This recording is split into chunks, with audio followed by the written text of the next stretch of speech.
E diela para Theofanis, që të vijë Krishti. Zëri i atij që thërret në shkretëtir, bëni gati udhën e Zotit, bëni të drejta rrugët e tij. Vargu i 3 i Ungjillit të sotëm. Të dielën para së kremtes së madhe të Theofanis, atëherë kur bota ndriçohet dhe shenjtërohet me praninë e Zotit, dëgjojmë pjesën e Ungjillit për predikimin e Shën Joan Pararendësit dhe Pagëzorit, i cili e filloi veprimtarinë publike pak para shfaqjes së Zotit Jezu Krisht.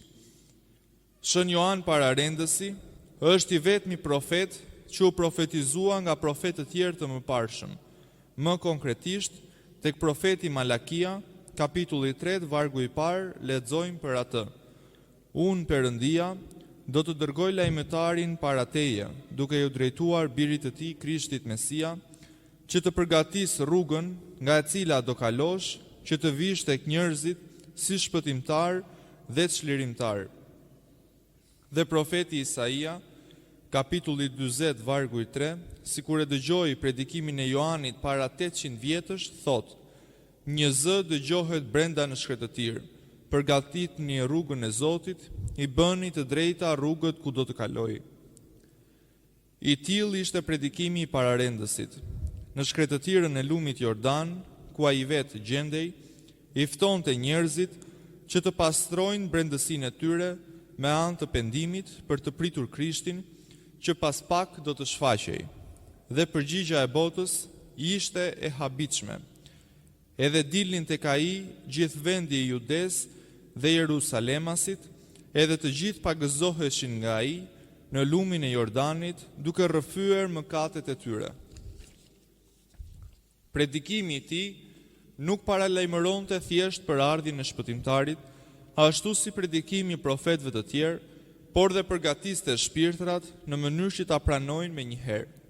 Krishti nuk ishte tashmë thjesht i prituri, por ai që po afrohej, që gjendej në pragun e shpirtrave. Dhe Shën Joani, me fjalë të fuqishme, i zgjonte njerëzit, i ngrinte, u akthente vëmendjen drejt shpëtimtarit që po vinte.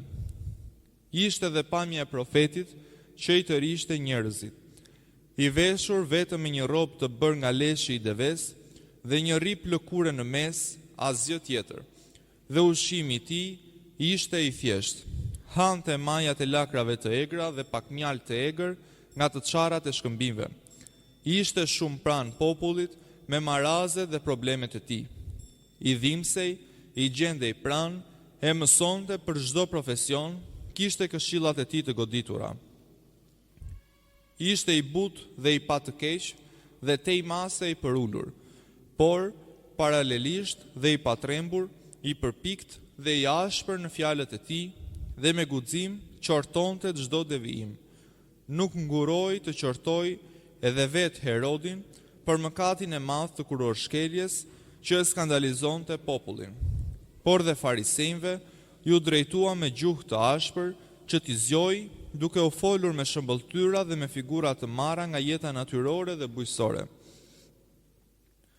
Edhe së pata arri pranë rrënjës së pembe, çdo pempra që s'bën fryt të mirë pritet dhe hidhet në zjarr. Çdo të thot vallë kjo fjalë, cili është kuptimi më i thellë i saj, së pata, thon komentuesit e hirshëm, simbolizon gjykimin e Krishtit që me vendosmëri, me ashpërsi dhe zemërim, do të ndërhyjë që të godas dhe të zhduk fuqinë e së keqes.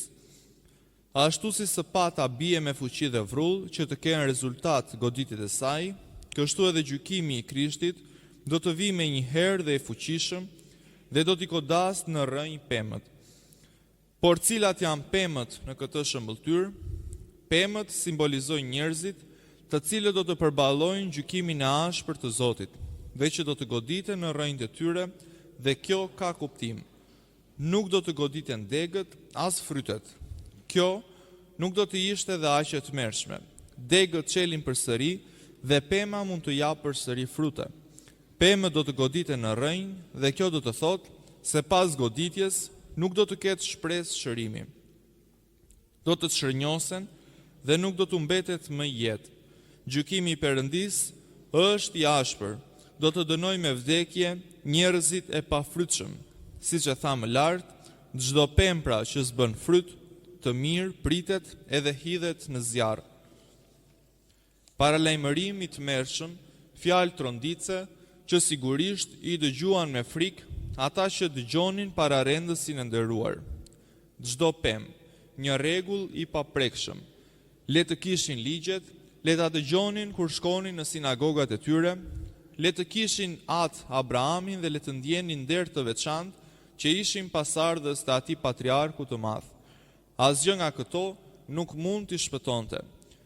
Nëse nuk do të ishin fryte të mira, sëpata, zemërimi i drejtë i Perëndis, do t'i godiste në rrënjë, do t'u amerte jetën dhe do t'i dërgonte në vdekjen e përjetshme, në zjarrin e ferrit, të digjen për jetë dhe të torturohen pa pushuar kur vuajtjet e tyre.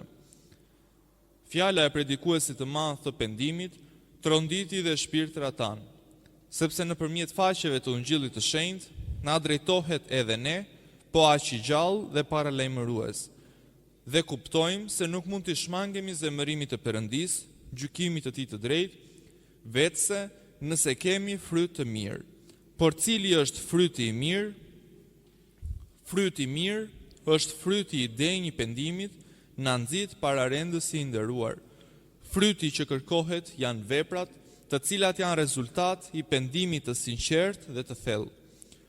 A pendohet me të vërtet njeriu, atëherë jeta e tij ndryshon rrënjësisht, braktis përfundimisht të shkuarën e tij dhe fillon një jetë të re. I lë tashmë veprat e errta të mëkatit dhe punon veprat e dritës. Veprat e virtytit, jetonte me padrejtësi i pamëshirshëm në imoralitet, me gënjeshtra, me urrejtje dhe në çdo të keqe tjetër, tani jeton me drejtësi, me dëmshuri, me lëmosha dhe njeridashje, me urtësi, me sinqeritet dhe dashuri dhe çdo virtyt tjetër. E thot në mënyrë karakteristike Shën Joan Gojarti: tani duhet të bëjmë të kundërtat. Për shembull, vodhe të mirat e huaja, tani jep edhe nga të tuat. Ofendove dhe qëllove, tani të thuash fjalë të mira për ata që të shajnë dhe të bësh mirë atyre që të godasin. Këto janë veprat e pendimit, jo vetëm t'i shmangemi së keqes, por t'i kultivojmë me kujdes virtytin. Dhe këtë ta bëjmë vazhdimisht, sepse nuk pranoi kërcënimin pema që nuk bëri fryte, por pema që nuk bëri fryte të mira. Duhet gjithmonë të bëjmë fryte. Fjala e profetit dhe pararendësit të Zotit është e tmerrshme, por është edhe një fjalë ngushëlluese. Nuk thot se sëpata goditi, por se gjendet afër rrënjës gati për të goditur. Pendimi i vërtet do ta parandalojë goditjen. Frytet e virtytit që do të paraqes pema, do ta parandalojnë dënimin vdekje prurës, do të sigurojnë jetën e saj.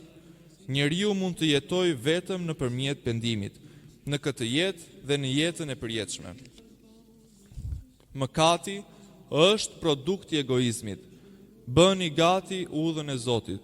Zoti i mbushur me dëmshuri dhe dashuri të pashterur nuk ndalon deri këtu, i jep shpirtit akoma dëshirën dhe gatishmërinë që të parapërgatitet vetë për pranimin e shpëtimtarit të tij.